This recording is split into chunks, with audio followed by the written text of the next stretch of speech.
We have increased the volume now. Is it okay now? Now you have refreshed. Okay, Manjesh. Is that okay now? Please let us know.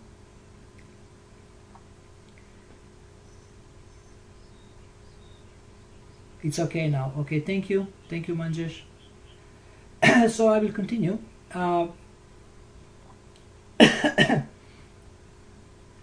Excuse me. So coaching skills can help preachers, can help people who want to preach. So in this one-to-one situation, when you want to advise people, you want to help them how to apply what they have learned from our books, or to deal with different challenges that they meet, you can be more effective as a preacher if you have some skills and know some principles of how to assist people in a one-to-one situation. So I hold the Gita coaching course, or Helping Devotees Succeed course, in 13 European countries, and this course is about 10 hours long, and it covers qualities of a coach or a spiritual guide. It covers different skills, coaching skills. It describes the relationship between the coach and the client, or the coachee, or the devotee being coached. And this relationship is based on trust. And the 4 core skills that I teach are listening, asking effective questions, turning problems into opportunities, and promoting action. So there is more skills. There is another skill like challenging, but this comes later when the coaching relationship is stronger. So now I would like to tell you a little story which describes the relationship between a coach and the coachee. This is an old story from India about a mango lover, a man who loved mangoes. So one day the man who was a great lover of mangoes decided to get the sweetest mango that he could find, and usually such mango you can find at the top of a tree. So he climbed up to the tree and came to these very thin branches, and he was able to pick up 3-4 very reddish mangoes, put them in his pocket, but unfortunately he slipped and started falling, and as he was falling, somehow he was able to grab a branch and remain hanging. So he had these fruit in his pocket, but somehow he couldn't come down, so he remained hanging. And he was helpless. He didn't know what to do. He couldn't come down. He was in such a position that he couldn't reach any other branch, and he was just hanging. He was stuck. So he started calling. This tree was near the village, and he started calling people for help. And some villagers came. They came with ladders. They came with some big sticks, but nobody was able to help him. So one of them, he actually remembered that there is a wise man living nearby that village, and he was able to help people with many problems, sometimes in unusual ways. So they decided to see if to go and visit him and see if he's there and if he would be willing to help. So one of the villagers ran to him and said, "Look, there is this man hanging, can you help us?" He said, "Sure, yeah, I'm free, I'll come." He's usually meditating or cooking some leaves or something like that, or eating some fruit like that he was doing. But so he was willing. He came, and now everybody was watching what he's going to do. So when he came, he just assessed the situation for a few minutes, and he took a stone and threw it at the man. And the man was really shocked and angered. He said, "What are you doing? You want me to fall down? Why are you throwing a stone at me?" People were not sure. Is this some kind of a technique or what is this? So they started to have doubts. So everybody was watching. Oh, what what's the next thing that the sage will do, that the wise man will do? He took another stone and threw it again. And now the man hanging, he got even more angry. He said, "What are you doing? I'm going to come down, I'm going to show you, I'm going to teach you a lesson. You know, you're finished, you're trying to kill me." Of course, everybody wanted that he comes down, but he couldn't. So he was still hanging there. And now some people really started having doubts about this sage and what he's doing. This is like a very weird way to help a person who is in trouble. Everybody was watching. Still, nobody was trying to stop the sage, but everybody trusted him actually a lot. So he took another stone, he threw it again. And this man was so angry that he became so determined. He became so determined to come down that he actually waved a little bit and did with all his might, with all his strength, he actually reached another branch and came down. And he was furious. He was so angry. "Where is the sage?" He came down. And people were kind of, laughing or giggling. Well, says, he wouldn't be a sage if he would wait for you. He wouldn't be a wise man because he saw that you are furious. But they said, "But don't you see that he was the only one who helped you? He provoked you to help yourself." So maybe you should be grateful to him and not angry at him. And of course, this man needed a few minutes to kind of, calm down, because he was very angry. He wanted to revenge. And then he realized, actually, you are right. He provoked me and he helped me help myself, which none of you was able to do.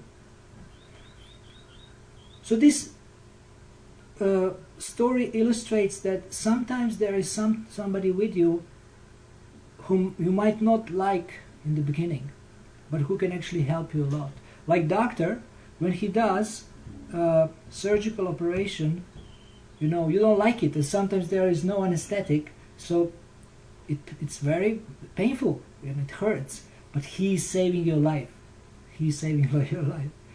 Yeah. So similarly, sometimes our spiritual guides or spiritual master or a spiritual coach, they might challenge us, they might provoke us, they might ask us some hard questions in a soft way, and we might not like it in the beginning because it's a bit confrontational, and we have to look more deeply, but actually it helps a lot.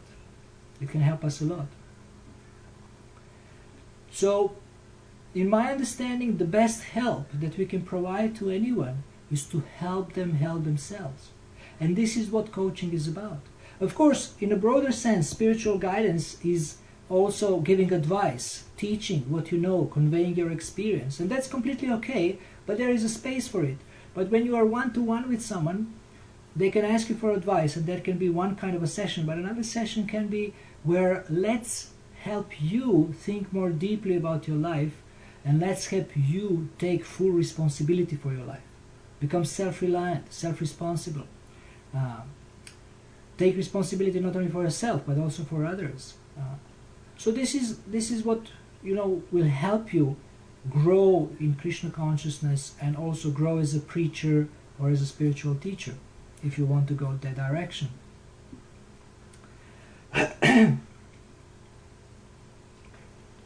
Well, thank you. Manjesh is making a comment here. I'm glad you like the story.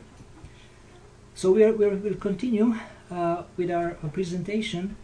The verse that inspired me to start Gita coaching is actually Bhagavad Gita 2:29. It's the verse that explains that the soul is amazing. Some see the soul as amazing, some hear of him as amazing, and some, even after hearing about the soul, do not understand it or do not understand him at all. In the purport, Srila Prabhupada explains how a very small particle, which is a soul, 1/10,000th tip of a hair, is moving the huge body of an elephant. Yeah. So that's really amazing how this happens. Also, this small particle is in the microbe. So one thing that is amazing that I have seen in working with people over the past 25 years, but particularly last 5-6 years when I got coach training, is that how much potential we don't use that we have. So last few years I was saying every devotee is amazing. Anyone who approaches Krishna is special. Anyone who approaches Krishna is amazing. But we are experts in not using our potential to the fullest. So this relationship with a spiritual guide or a spiritual coach helps you unleash that potential. You have talents, you have skills, you have abilities, you have strengths. So we look into this and see what are the strengths that you have, and then try to, identify them, try to uncover them or discover them, and then help you use them in Krishna's service for your own benefit and for the benefit of people around you. So Bhagavad Gita indicates this potential, that you have much more potential. And not only that we have potential within, but we have also so many resources and we don't use them. We have people who are willing to help us, but we don't use them, we don't go to them, we don't take advantage. So one area that coaching helps you with is to discover new advantages, new opportunities, new options. Actually, there is always many more options than you see at any particular moment in life. And this is where coaching can help you to actually find more options, and then you can choose what you want to do, what you want to test. So it broadens, it helps you think outside the box. It broadens your perspective. It broadens your understanding of what are the possibilities, options, opportunities, advantages. It helps you develop so-called possibility thinking.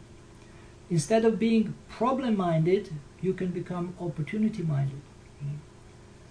So that verse has inspired me to see devotees differently. And we try to see devotees not in terms of their present behavior or performance, but in terms of their potential. So everyone is a spirit soul. Everyone is Sat Chitananda, eternal, full of knowledge and bliss. And full of knowledge means that the soul has a lot of knowledge, tons of knowledge, a lot of intelligence, a lot of ability, but we don't use it. Also, coaching helps to actually connect with Krishna more strongly, connect with the mercy of the parampara, of the spiritual teachers, or our own Guru Maharaj and Srila Prabhupada, and then get strength, get clarity, get inspiration to do things that we would like to do. One of the very important principles of coaching is clarity. Clarity is, as success teachers say, 80% of success. If you're clear about what you want, then this is the beginning of your journey to being more successful. If you don't know what you want, even God cannot help you, because He can fulfill only things you ask Him. And if you're not clear what you want, then what He can do? He is almighty, but if you don't know what you want and you don't ask Him for something specific, then how can He fulfill it? So it's very important. Sometimes it's very difficult for people to define what they want. What is their dharma? What is their ashram? What is their varna? What they want to do? How do they want to live? Where do they want to live? Where do they want to serve? What situation? What service?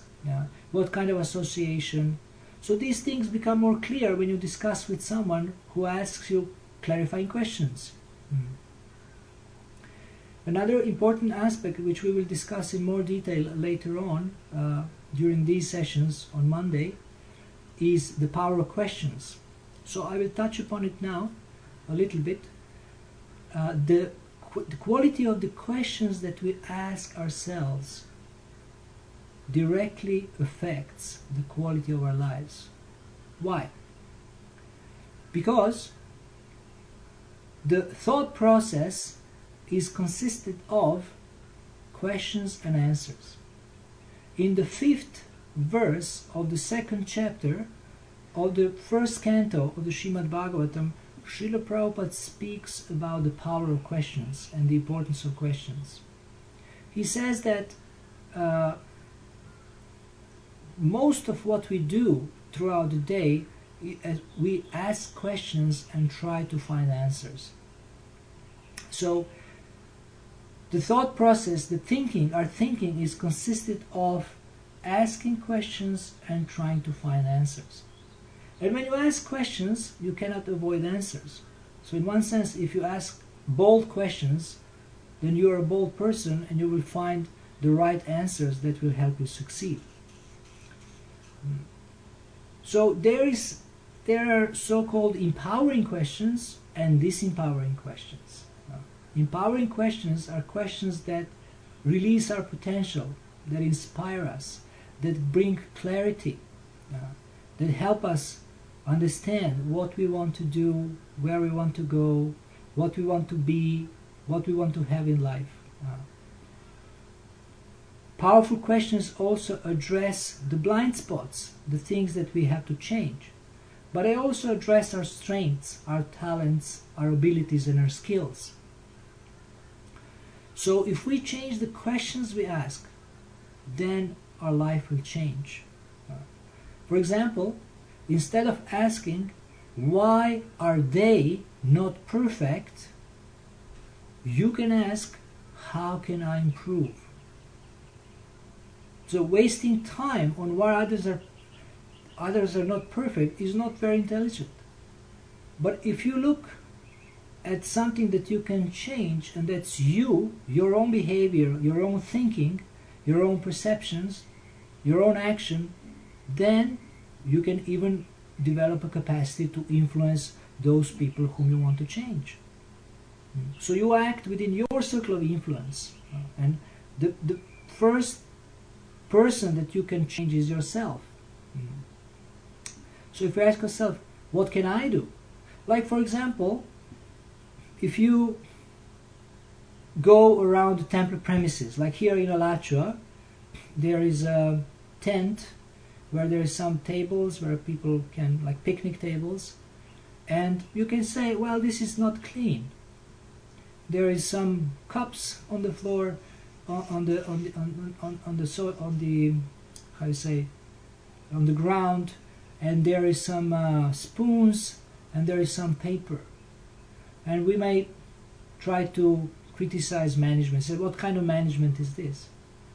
But instead of asking why the management doesn't take care of these premises, we can ask that, oh, this is a nice opportunity. Can I actually clean this? Can I make a difference in this temple or in this garden?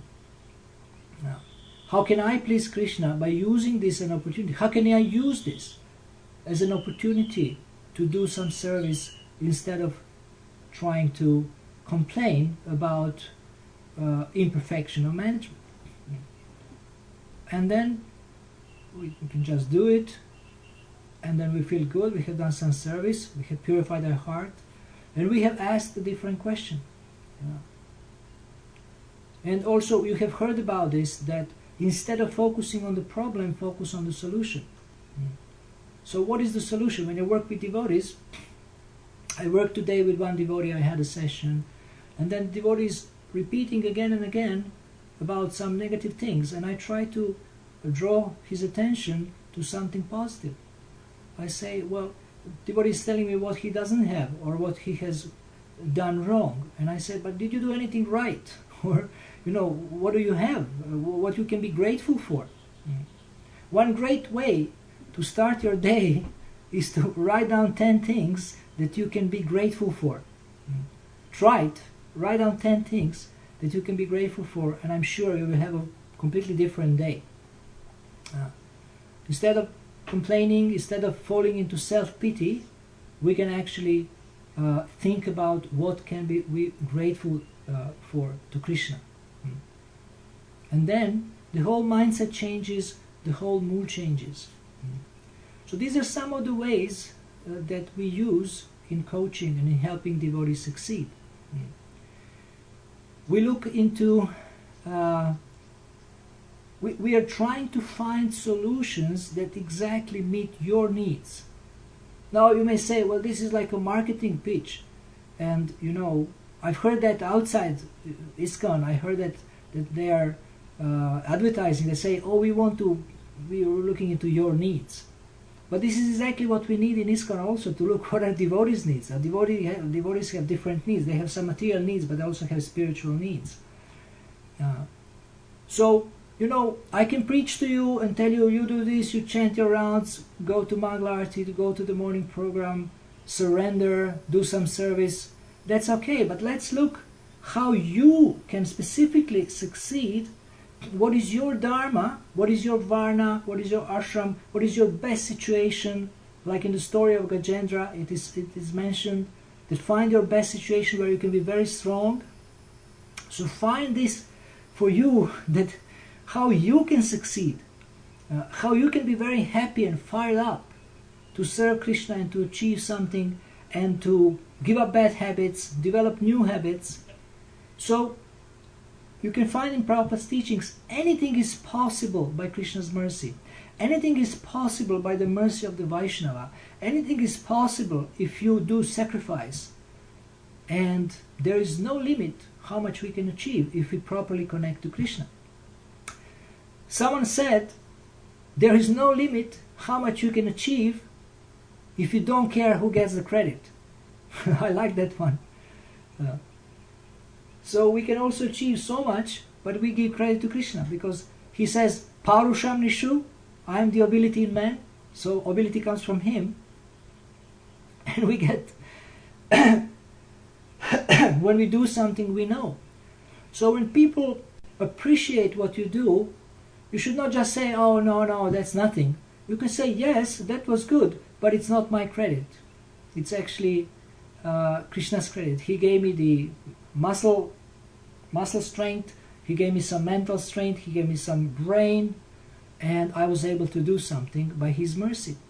Of course, I desire to do something, and I try to be an instrument in his hands. That maybe can be my little credit, but everything else actually is his. It belongs to him. And it's his mercy that I was able to achieve something.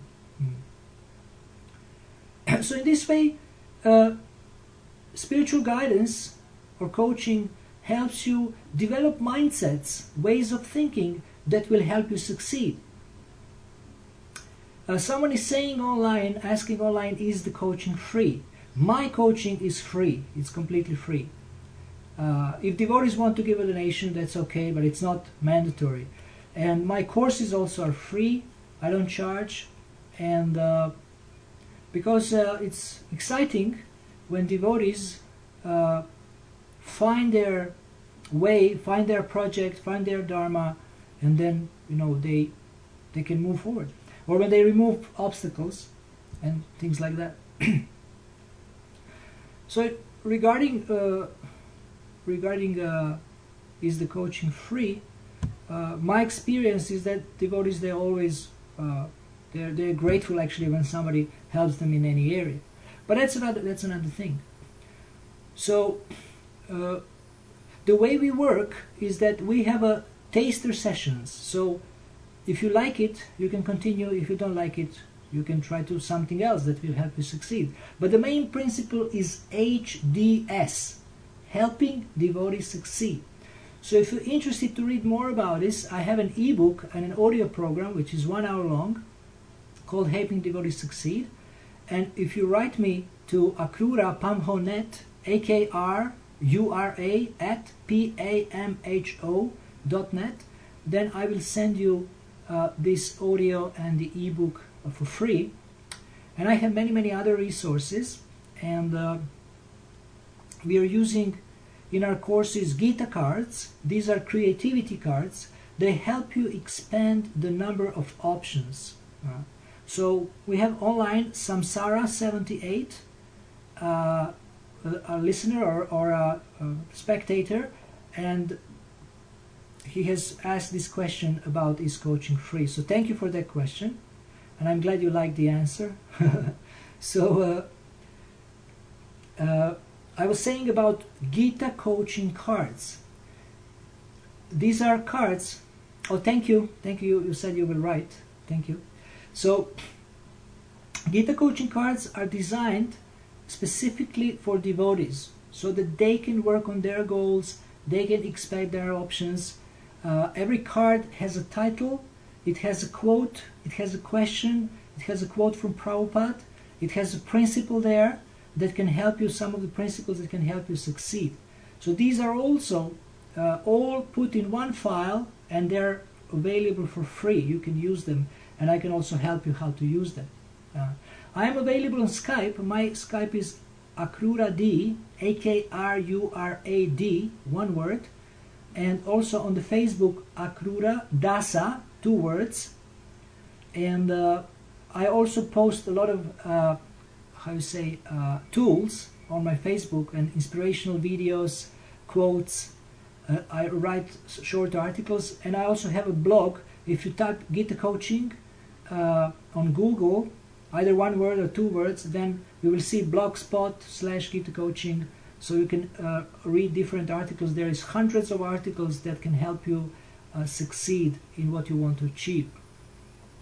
One big part of helping you succeed is goals and goal setting, and we will speak about this more in our further sessions in more details. How to set goals, how to work on goals. Very important to write down goals. When you have goals, then also you're forced, when you work on your goals, you're forced to have more clarity in your life. So this is very powerful. This will help you a lot. Then also we will work on your roles, your key life roles, because when you have key life roles, then it's easier to set specific goals in those roles. Like you may be a parent, you may be a son, you may be a student, you may be a disciple of a spiritual master. So these are different roles, which means different responsibilities and relationships in your life. And once you are clear that these are my key roles, then you can set goals in these roles. And then your life becomes more clear, more defined. One area that we work on with devotees is finding their own identity. I was speaking about finding your dharma, finding your project, mission, occupation, but sometimes the difficulty is finding my own identity, because we have lost our identity, our previous identity. We have left it. We were something in the material world. Even maybe some of you were famous, but now who am I in Krishna consciousness?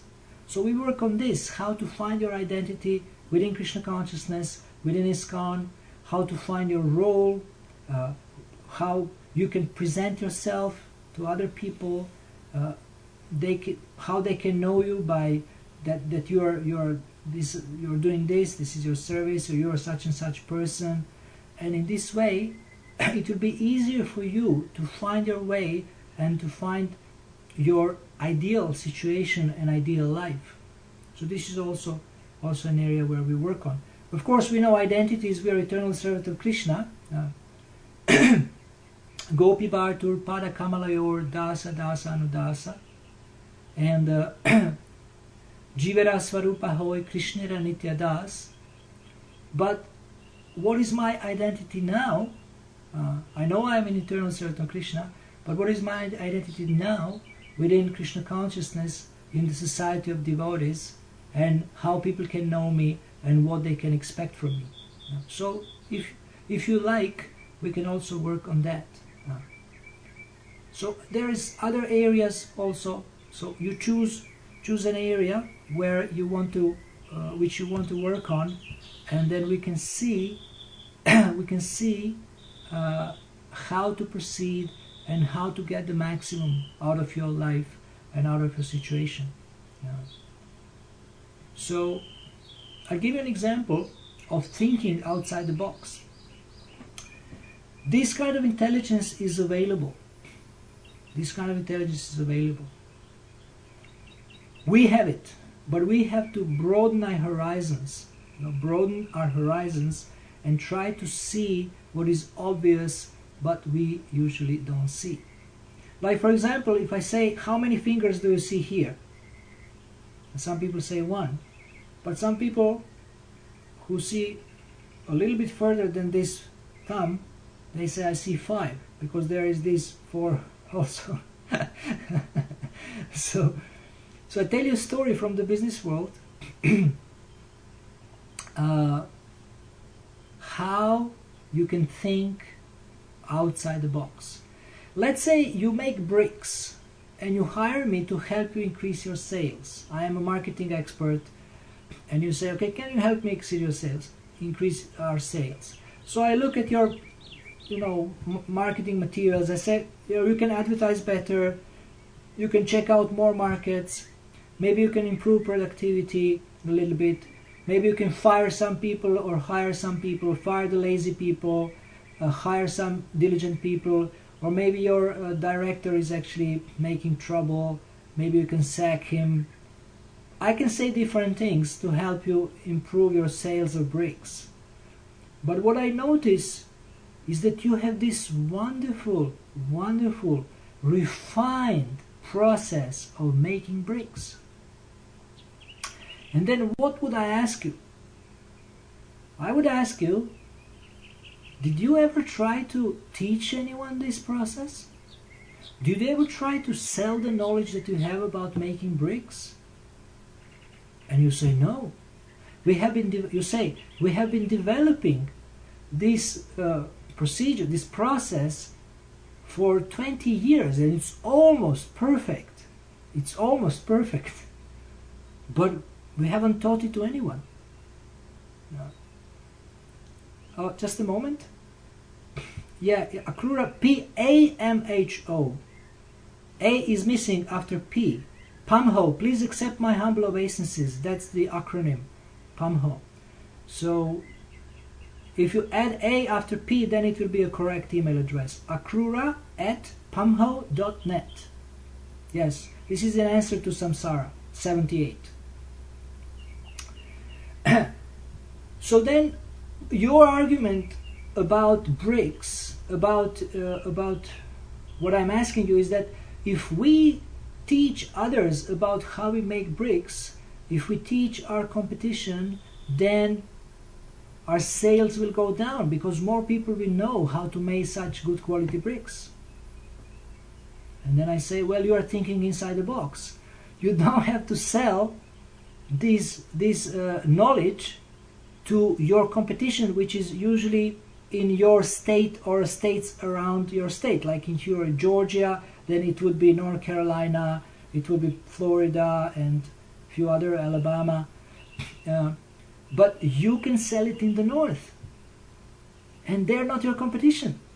So you go to Seattle, you go to Canada, and you can sell it. And they take it, you say, well, I'm going to teach this now, and I'm going to charge for the course. So you can charge $1,000, you can charge more than that if you teach longer, or if you teach more details. And you know what happens sometimes in these companies? You won't believe it. They make more money by teaching about how they make bricks than by selling bricks. When I heard that, I was completely how you say, stunned. That this is amazing. So these people for 20 years, they couldn't get this idea, and they needed an outside consultant who charges $5,000 per hour. That was not me. This was a true story from the business world. So you know that he said, did you ever teach this knowledge, or you can license it, so some people can pay you whatever money they make by your procedure. You get a percentage, and you get an extra income.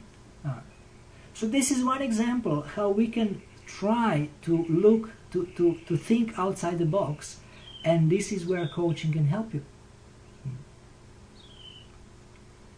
So spiritual guidance can help you with your sadhana, with your spiritual practice, with your professional life, with your family situation, with your personal problems, but can also help you in all these areas by helping you expand the way you think, expand the options you have, help you become very creative in how you live and how you think and how you relate to other people. And how you take advantage of what Krishna or God has given you. He has given us so much, but we don't see. I had an experience.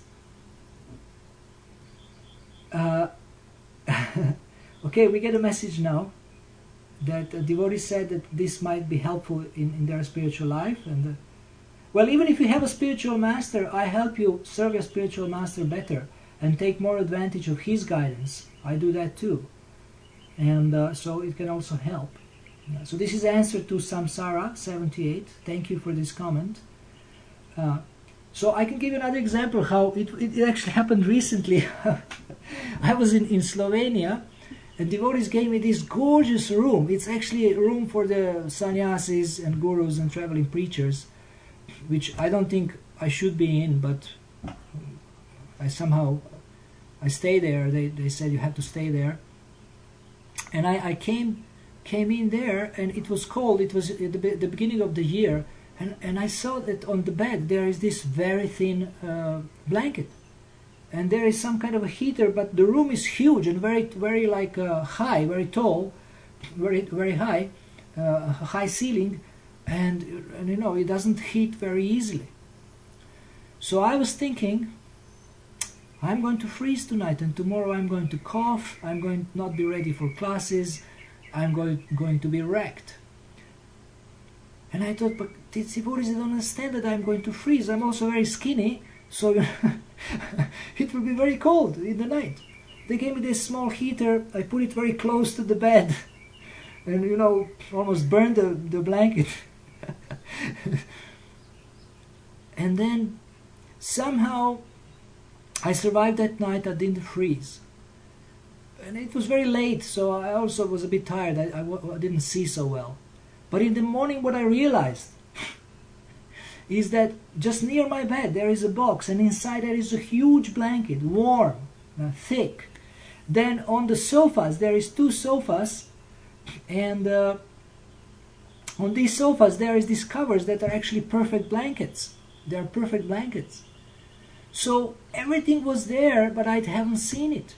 I didn't see the obvious. I didn't look around a little bit. I didn't open a little bit this box. I didn't look at the sofa and realize there is a wonderful blanket there. So this is how we get covered. We don't see what God has given us, what devotees have given us, what we have.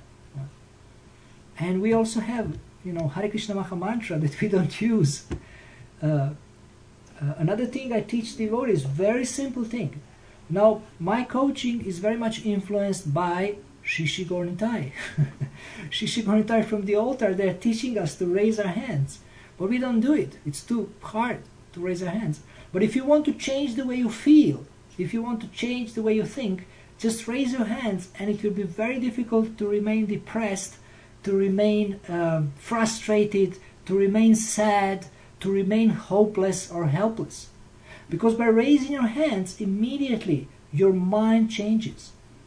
You get more positive, you get more enthusiastic, you put yourself in a better mood.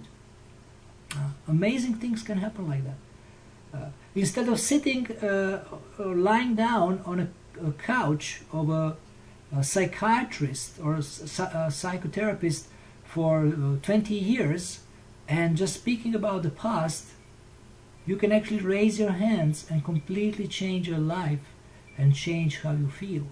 It's very simple. So you can try and tell me how it works. Anyone who has tried it, I told this to hundreds of devotees, anyone who has tried it, they report positive changes and positive results. So please try to do this. So these are some of the things that we will be discussing and that we can work on in helping you succeed and in coaching. And also, what is wonderful about this process is that it's so simple that anyone can learn it. So you can also learn to do these things and become excited to help other people.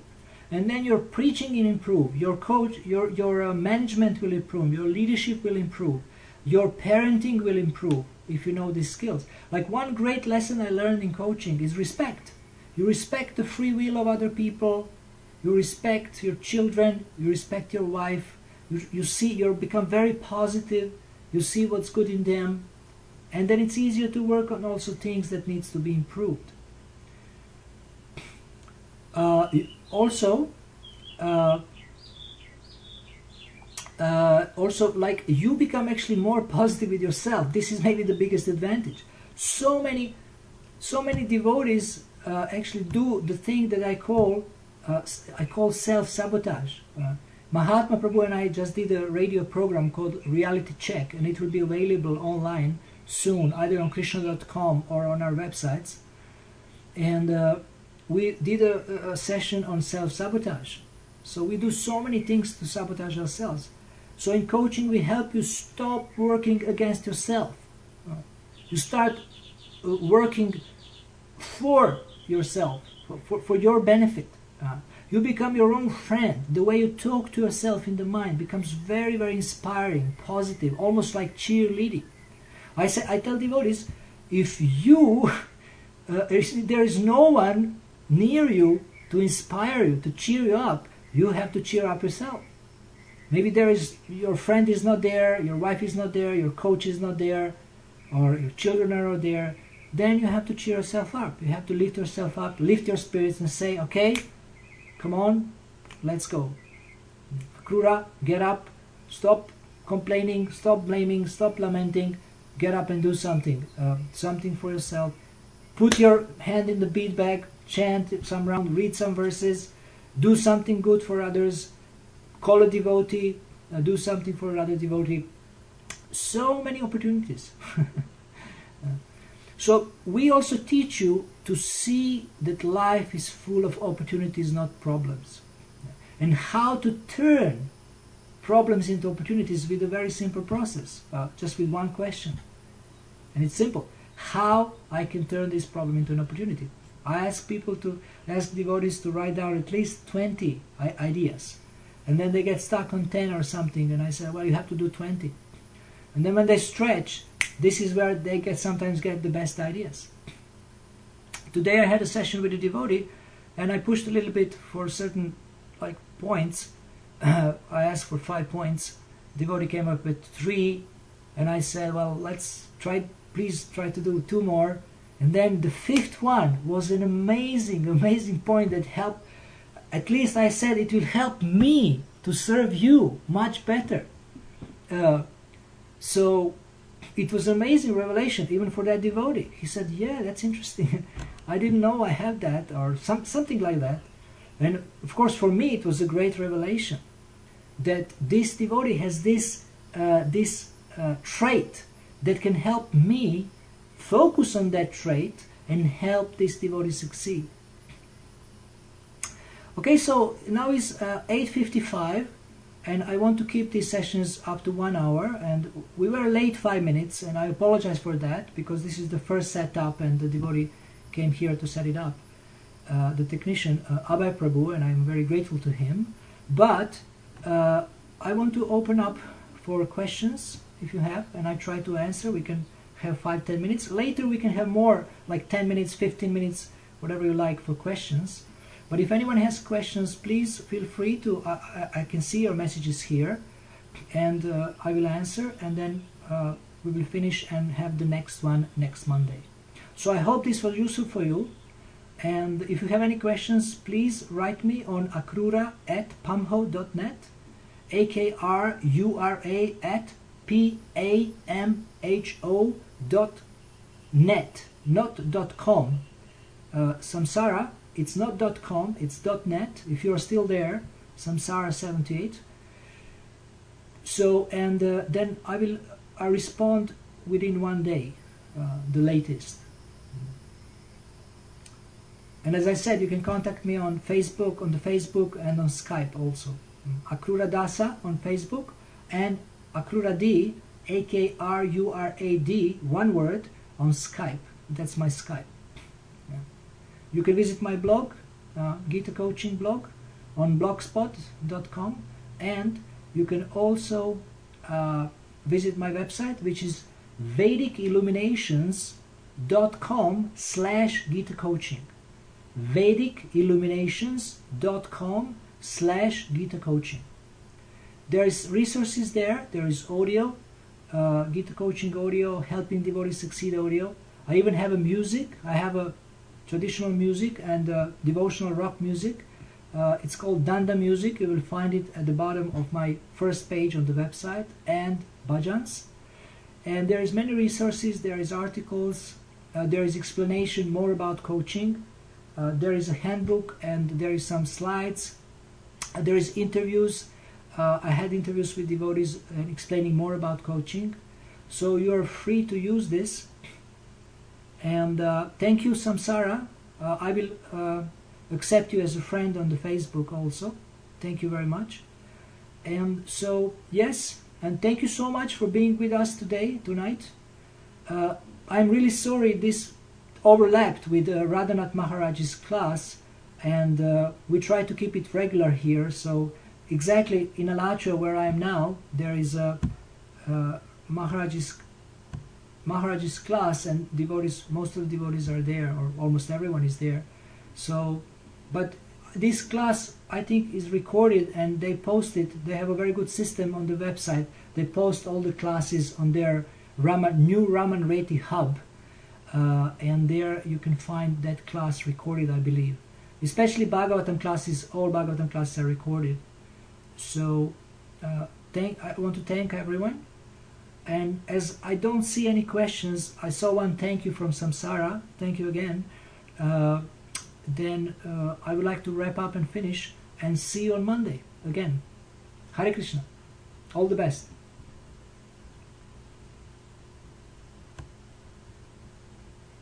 Oh, Maurizio, thank you.